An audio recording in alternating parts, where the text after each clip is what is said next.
Movie की शुरुआत होती है आज से 65 साल पहले, जब दुनिया न्यूक्लियर वॉर की वजह से लगभग खत्म सी हो गई थी। बिजली और हर तरह के कम्युनिकेशन सिस्टम एक ही रात में पूरी तरह बर्बाद हो गए। पूरी दुनिया बहुत बुरे दौर से गुजर रही थी। तब अमेज़न के जंगलों में एक साइंटिस्ट को जेनेसिस पेड़ मिला। इसके करिश्माई फूल में इतनी ज्यादा ताकत थी कि पूरी दुनिया को बिजली दे सकता था। इससे इंसानों ने फिर से सब कुछ बनाना शुरू कर दिया। इस आविष्कार के बाद सभी जेनेसिस पेड़ सरकार के कंट्रोल में आ गए। इस न्यूक्लियर युद्ध के बाद पैदा होने वाले 90% बच्चों में जेनेटिक प्रॉब्लम आने लगी। इसके बाद साइंटिस्ट ने ये प्रॉब्लम सॉल्व करने के लिए उसी पेड़ के फूल को ह्यूमन डीएनए में डाल दिया। इसके बाद हर एक इंसान अपनी मां के पेट से ही कोई ना कोई ताकत लेकर पैदा होने लगा। किसी की सुनने की शक्ति कुछ ज्यादा ही बेहतर होती तो किसी की नजर बहुत ज्यादा ही बेहतरीन। इस तरह की ताकतों के साथ पैदा होने वाले लोगों को जेनेटिक्स बुलाया जाने लगा, और ये लोग इस नई दुनिया में बिल्कुल राजाओं की तरह जीने लगे। लेकिन लगभग 10% लोगों का इम्यून सिस्टम थोड़ा कमजोर था, जिससे उनके शरीर ने फूल को बिल्कुल भी एक्सेप्ट नहीं किया। इन लोगों को स्पेशल्स बोला जाने लगा और इन्हें सिर्फ छोटे मोटे काम दिए जाते, जैसे साफ सफाई, मेंटेनेंस वगैरह। अब हम जेनेसिस इंस्टीट्यूट में लोई को देखते हैं, जो इस वक्त एक स्टूडेंट बनकर क्लास ट्रिप पर गई है, और उसका व्हीलचेयर वाला पार्टनर लियोन सफाई करने वाला बनकर वहां आया। सबका ध्यान हटते ही लियोन ने डिवाइस की मदद से बंद दरवाजा खोला और प्राइवेट एरिया में घुस गया। मैप चेक करते ही उसे पता चला कि 2 गार्ड पास में ही खड़े हैं, तो उसने वहां पर एक छोटा चूहा जैसा खिलौना भेजा। गार्ड्स उसके पीछे गए, उसे पकड़ा तो उस चूहे के अंदर ऐसी स्लीप गैस निकाली जिससे दोनों गार्ड बेहोश हो गए। लियोन ने उनकी चाबियां ली, वेंटिलेशन सिस्टम तक गया और गैस का टैंक जोड़ दिया। फिर उसने मास्क पहना और लैब में घुसने की कोशिश की, पर उसका कोड गलत निकला। उसने क्लोई को कॉल किया और सही कोड लाने को कहा। मेन लॉबी में क्लोई ने कुछ लड़कों को स्पेशल के बारे में बोलते सुना कि उन्हें तो मार देना चाहिए। क्लोई ने उनसे झगड़ा शुरू कर दिया। बाकी बच्चे भी उन्हें उकसाने लगे। एक गार्ड भागकर आया। क्लोई ने बेचारी बनकर गार्ड से मदद मांगी और उसी वक्त उसकी जेब से नोटबुक चला ली। नोटबुक में उसे सही कोड मिला जो उसने लियोन को भेज दिया। कोड मिलते ही लियोन जल्दी से लैब में घुस गया। उसने अपनी मां की पुरानी घड़ी निकाली जिसमें लिखा था कि हम सब एक हैं, हम सब बराबर हैं। यह पढ़कर उसे हिम्मत मिली। उसने एक लिवर खींचा, मशीन खुली और अंदर जेनेसिस ट्री था। उसने एक पुराना हथियार लिया और शीशे के अंदर छेद करना शुरू किया। लेकिन जैसे ही वो फूल तोड़ने लगा, पेड़ ने बहुत सारे स्पाइक शूट कर दिए और अचानक से अलार्म बजने लगा। लियोन ने फिर भी फूल को एक ब्लू कैप्सूल में पैक कर लिया। अनाउंसमेंट हुई कि यह बिल्डिंग अब लॉकडाउन में जा रही है और सबको जल्द से जल्द बाहर निकलना होगा। क्लोई लियोन का इंतजार करना चाहती थी, पर गार्ड्स ने उसे बाकी स्टूडेंट्स के साथ बाहर भेज दिया। किसी तरह किस्मत से लियोन भी समय रहते बाहर आ गया। बाहर लियोन ने जानबूझकर क्लोई को टक्कर मारी और उसका टेडी बियर नीचे गिरा दिया। उसने टेडी वापस देने से पहले कैप्सूल को टेडी के अंदर छुपा दिया। जब गार्ड्स ने लियोन की जेब चेक की तो उन्हें सिर्फ एक घड़ी मिली। उन्होंने घड़ी पर लिखी हुई बात का मजाक उड़ाया और साथ ही लियोन को फ्री कहकर पुकारा। एक आदमी बहुत ध्यान से सभी स्टूडेंट्स को चेक कर रहा था, लेकिन उसने भी ये तो नहीं सोचा कि टेडी के अंदर फूल छुपा हुआ होगा।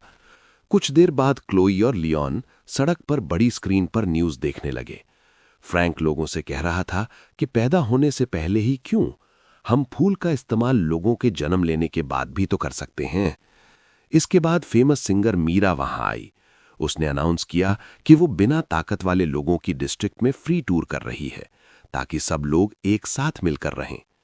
अपना हुलिया बदलने के बाद लियोन ने क्लोई को समझाया कि पॉलिटिशियंस और सेलिब्रिटीज सिर्फ ड्रामा करते हैं, उन्हें हम जैसे लोगों की कोई परवाह नहीं है। अभी थोड़ी देर पहले सड़क पर एक हमारे जैसे गरीब आदमी को खाने के स्टोर से धक्का देकर निकाल दिया गया। तभी हम देखते हैं कि एक सफाई करने वाला आदमी खिड़की से कुछ मिटा रहा था। वहां लिखा था डेट टू द जेनेटिक्स, जिसका मतलब था कि सब लोग जेनेटिक्स को देखकर खुश तो नहीं हैं। वहीं मीरा के मैनेजर ने उसे कहा कि हालात खतरनाक हो रहे हैं। स्पेशल डिस्ट्रिक्ट जहां पर वो 10% लोग रहते हैं जिनके ऊपर फूल ने काम नहीं किया, वो पहले से बहुत रिस्की है और बहुत ज्यादा भीड़ आएगी, इसलिए ऑटोग्राफ सेशन को कैंसिल करना होगा।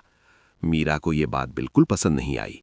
उसने कहा कि ऐसे थोड़ी आएगी एकता, मुझे लोगों के सामने जाना होगा, उन्हें अपने जैसा महसूस करवाना होगा। उसने इवेंट को कैंसिल करने से मना कर दिया। क्लो और लियोन जब घर जाने लगे तो स्पेशल डिस्ट्रिक्ट के गेट पर गार्ड्स ने उनकी आईडी चेक की।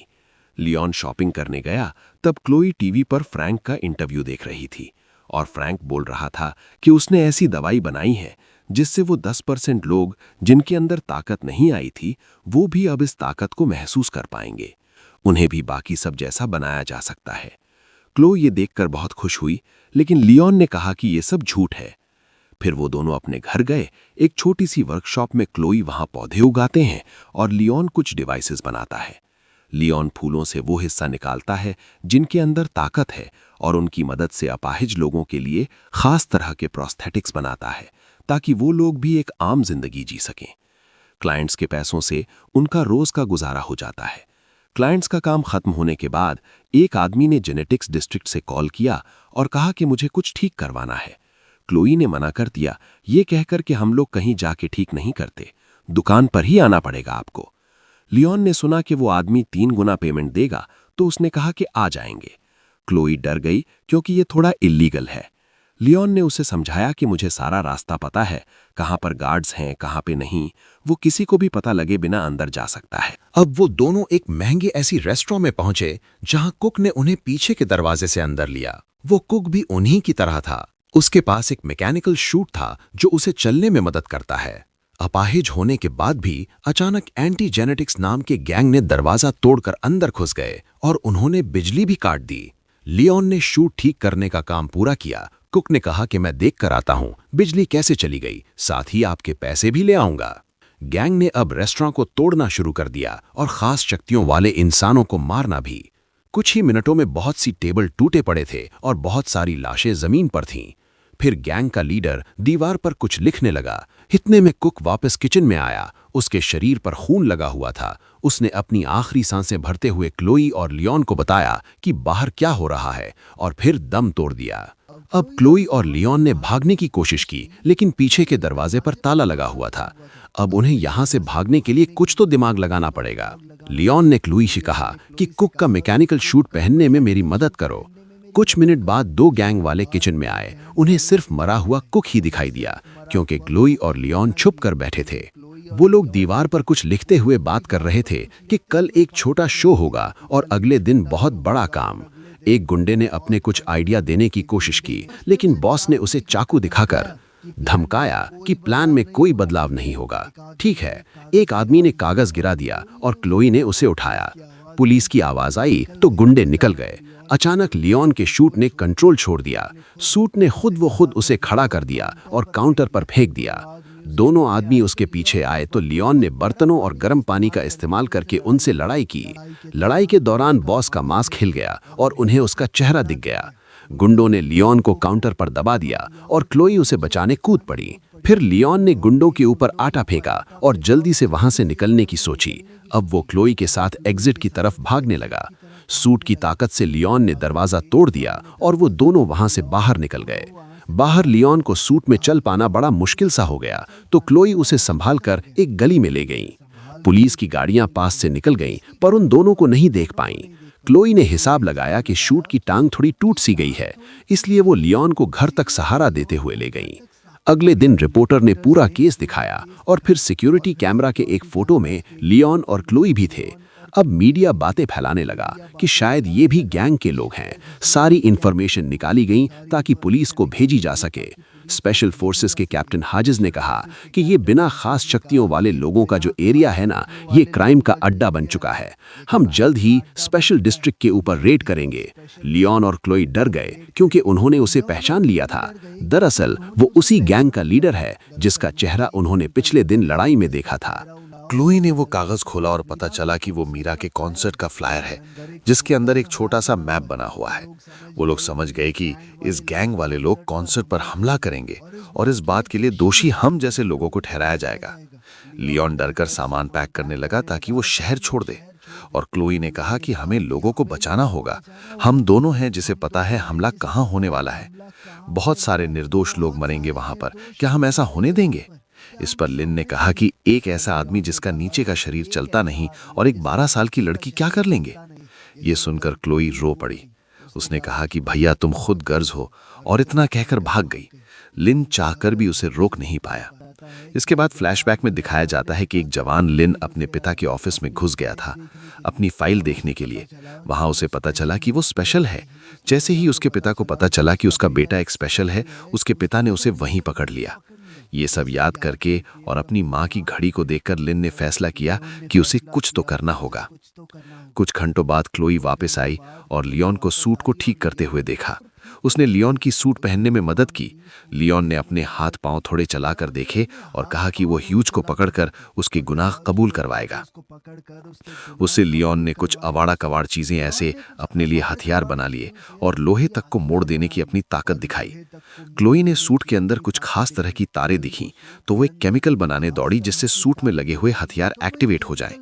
उसी वक्त मीरा स्पेशल डिस्ट्रिक्ट में कॉन्सर्ट कर रही थी। जनता उसे देखकर पूरी तरह बेकाबू हो गई। फैंस को लोग धक्का मारने लगे। सिक्योरिटी उन्हें जैसे तैसे पीछे कर रही थी। कॉन्सर्ट के बाद मीरा बस में चढ़ने जा रही थी, तब गार्ड्स ने उसकी सिक्योरिटी और मैनेजर को मारकर गिरा दिया। फिर रेबल्स ट्रक में आ गए और दीवारों पर अपना मैसेज लिखने लगे, जिसने मीरा को धमकाया कि चुपचाप हमारे साथ चलो वरना बुरा होगा।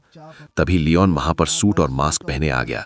वो बालकनी से नीचे कूदा और सीधा हमला करना शुरू कर दिया, लेकिन क्लोई के केमिकल्स की वजह से सूट में पौधे उग गए। ये देखकर गुंडे हंसने लगे, लेकिन लियोन ने उन पौधों का ही इस्तेमाल कर लिया। एक आदमी गैस से गिर गया, दूसरा बेलों में उलझ गया।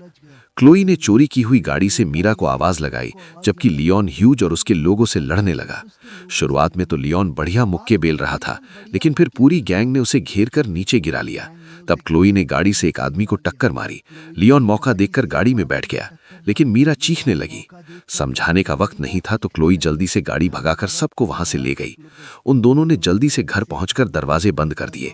बाहर गैंग वाले उन्हें सड़कों पर ढूंढ रहे थे।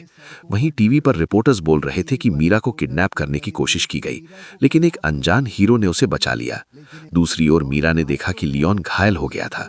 अब उसने जल्दी से लियोन के जख्मों पर मरहम पट्टी की और बताया कि मैं पहले एक डॉक्टर बनना चाहती थी।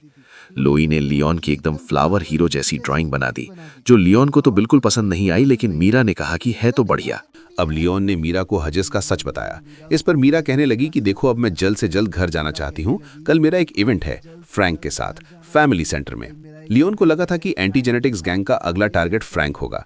आज उन्होंने मीरा पर हमला किया था, तो वो कल फ्रैंक पर जरूर करेंगे। ये गैंग जन्म होने के बाद लोगों में होने वाले एनहांसमेंट या बदलाव के खिलाफ थी। वे मानते थे कि जो जैसा पैदा हुआ है वो हो गया। मीरा इस सब के बारे में पुलिस को आगाह करना चाहती थी, पर लियोन ने मना कर दिया, क्योंकि हजस भी तो एक पुलिस कमांडर ही है। अब उन लोगों ने मिलकर आगे का प्लान बनाया।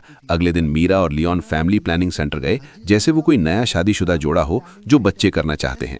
मीरा फेमस थी तो उसने डॉक्टर से कहा कि सर, मैंने अपॉइंटमेंट नहीं ली और न ही किसी को आज तक अपने पति के बारे में बताया, क्योंकि मैं मीडिया से अपने परिवार को बचाना चाहती हूँ। लियोन ने डॉक्टर को जैसे तैसे मना लिया कि वो उन्हें अपनी फैसिलिटी का एक टूर दे। इस सब के दौरान लियोन ने बड़ी चालाकी से चाबी चुरा ली। उसने वहां काम करने वाले लोगों का ध्यान भटकाया, ये कहकर कि मीरा अब सबके लिए परफॉर्म करेगी। ये कहकर उन्होंने सभी लोगों को एक कमरे में इकट्ठा कर दिया। तभी एंटी गैंग के लोग आ गए और लियोन लॉबी में उनसे भिड़ गया। गुंडे उस पर टूट पड़े तो लियोन ने गैस छोड़े, जिससे उनके मास्क ढक गए। शुरुआत में लियोन बहुत बढ़िया लग रहा था, लेकिन वो लोग बहुत ज्यादा थे। उन्होंने उसे नीचे गिरा लिया और वो गुंडे मिलकर उसे मारने लगे।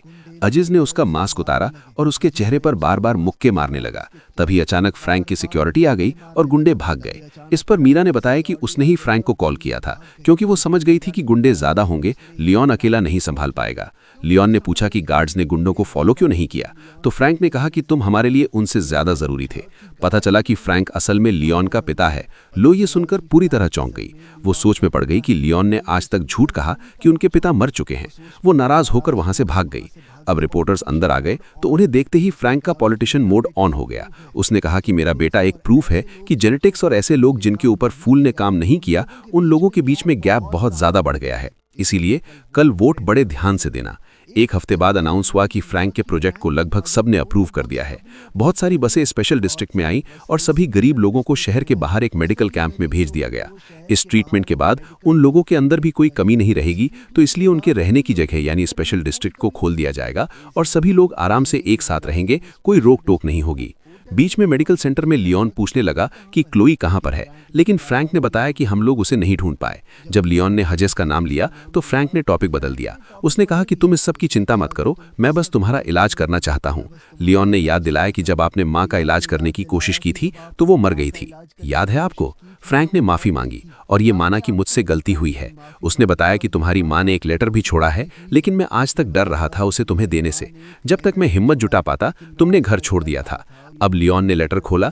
उसकी माँ ने लिखा था कि मुझे तुम लोगों को छोड़ना पड़ा, उसके लिए मैं माफ़ी चाहती हूँ। वो चाहती थी कि लियोन एक अच्छा आदमी बने, लेकिन उसे डर था कि लियोन के अंदर का गुस्सा उसके दिल को खा जाएगा, उसके अंदर कड़वाहट आ जाएगी। उसने कहा कि बेटा, लोगों को माफ़ करना सीखो, क्योंकि कोई भी आखिर तक साथ नहीं होता। ये सब पढ़कर लियोन अपनी माँ को याद करके रोने लगा। मीरा वहाँ आई और लियोन को ताज़ी हवा के लिए बाहर ले गई। बाहर घूमते हुए लियोन को क्लोई दिख गई तो उसने उससे माफ़ी मांगी। क्लोई भी अपने भाई से ज़्यादा वक्त तक कैसे गुस्सा रह पाती। फिर लियोन ने बताया कि मुझे लगता है फ्रैंक ने ही सारे हमले करवाए हैं ताकि उसका प्रोजेक्ट अप्रूव हो जाए। लेकिन उसे पकड़ने से पहले उन्हें उसके खिलाफ सबूत ढूंढना होगा। लुई को आइडिया आया और उसने एक आदमी से जिसके पास आई प्रोस्थेटिक है उसका कैमरा मांग लिया। उधर डॉक्टर्स ने अगले पेशेंट का नाम अनाउंस किया। उधर लैब में क्लोई ने वेंट्स में घुसकर रिकॉर्डिंग स्टार्ट कर दी। जिस और फ्रैंक आपस में बात कर रहे थे, उनकी बातचीत से ये तो साफ हो गया कि उन दोनों ने मिलकर ही ये काम किया है। अपने कुछ पेशेंट्स को बेहोश करते वक्त फ्रैंक अपना प्लान समझा रहा था। वो इन लोगों के दिमाग से खास तरह के जीन को निकालना चाहता था। फिर वो उस जीन को उन लोगों के अंदर इंजेक्ट करेगा जिनके अंदर खास ताकत थी। फ्रैंक इसे इंसानों का अगला एवोल्यूशन कह रहा था। फ्रैंक ने बताया कि इससे वो लोग और बेहतर हो जाएंगे, हमेशा जवान रहेंगे, चाहे कोई भी उम्र हो। उसे स्पेशल्स यानी अपाहिज लोगों की कोई परवाह नहीं थी। इन लोगों का तो सिर्फ वो इस्तेमाल करना चाहता है, उस जीन को निकालने के लिए। थोड़ी देर बाद क्लोई ने टेंट में सबको रिकॉर्डिंग सुनाई। मीरा रोते हुए वहां मौजूद सभी स्पेशल्स से माफी मांग रही थी, क्योंकि उसे इस बारे में कुछ नहीं पता था। लियोन ने अपनी मां के मैसेज को दोहराया कि हम सब एक बराबर हैं, हमारे अंदर कोई कमी नहीं है, इंसान हैं हम भी। ये बातें कहते हुए उसने सबको लड़ाई के लिए उकसाया। उसने कहा कि मुझे किसी भी हालत में मेरा सूट चाहिए। इस पर क्लोई ने बताया कि मैंने पहले ही स्टोरेज की चाबियां चुरा ली हैं। अगले दिन फ्रैंक और कुछ नर्सेज लियोन के कमरे में आ रहे थे उसका इलाज करने के लिए। लियोन ने चद्दर के नीचे अपना सूट पहना हुआ था। उसने तुरंत अपने पिता को पकड़ लिया और नर्सेज से वो इंजेक्शन छीन लिया। फ्रैंक ने कहा कि मैंने ये सब तुम्हारे लिए किया है बेटा, मैं तुम्हारा इलाज करना चाहता हूँ। लेकिन लियोन ने कहा कि तुम एक हैवान हो और कुछ नहीं। अब लियोन ने उसे कमरे के अंदर बंद कर दिया। उसने क्लोई से ही थोड़ा बारूद लिया और सिक्योरिटी रूम की तरफ दौड़ने लगा। वहां मौजूद गार्ड से लड़कर उसने उन्हें गिरा दिया, लेकिन एक गार्ड ने जल्दी से अलार्म बटन दबा दिया ताकि सबको इस गड़बड़ी का पता चल जाए।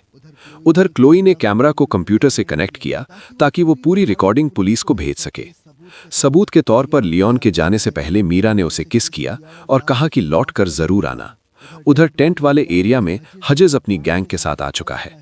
लियोन और स्पेशल्स ने उन्हें घेर लिया और बहुत बड़ी लड़ाई शुरू हो गई। स्पेशल्स के पास सिर्फ बर्तन, पाइप्स जैसी नॉर्मल चीजें थीं, लेकिन उनकी तादाद ज्यादा होने की वजह से लड़ाई बराबरी की चल रही थी। वहीं लियोन का सूट उसे एक वक्त पर बहुत सारे लोगों से लड़ने की ताकत दे रहा था। लेकिन हजेज ने बैकअप बुला लिया और हथियारों वाले बहुत से लोग आ गए। कई स्पेशल्स लड़ते हुए गिर रहे थे, वहीं लियोन हजेज से अकेले लड़ रहा था। कुछ देर बाद हजेज ने लियोन को नीचे गिरा दिया और लियोन ने भागकर बचने की कोशिश की। उधर सिक्योरिटी रूम में आदमी ने मीरा को गले से पकड़ लिया। तभी एक स्पेशल वहां आया और जल्दी से उस आदमी को मार गिराया। कंप्यूटर ने आखिरकार फोटोज अपलोड कर ही दी और क्लोई ने जल्दी से पुलिस को बुलाया। उधर लैब में लियोन अपनी जान बचाने के लिए रेंग रहा था। हॉजेस ने पीछे से आकर उसे मारा। अब टेबल्स और कंट्रोल पैनल के बीच में उनकी लड़ाई हो रही थी। लियोन ने जेनेसिस पेड़ की मशीन खोल दी और फिर एक चीज फेंक कर मारी, जिससे शीशे के ऊपर क्रैक आ गया। उसकी इस हरकत के बाद तो हॉजेस ने लियोन को पकड़कर और मारा और उसे मशीनों के ऊपर फेंक दिया। इससे पूरा शीशा ही टूट गया। अब हॉजेस उसे मारने ही वाला था जब लियोन ने अचानक ही एक फूल तोड़ लिया। अब तक वो जान चुका था कि फूल तोड़ने से पेड़ के अंदर से स्पाइक निकलेंगे।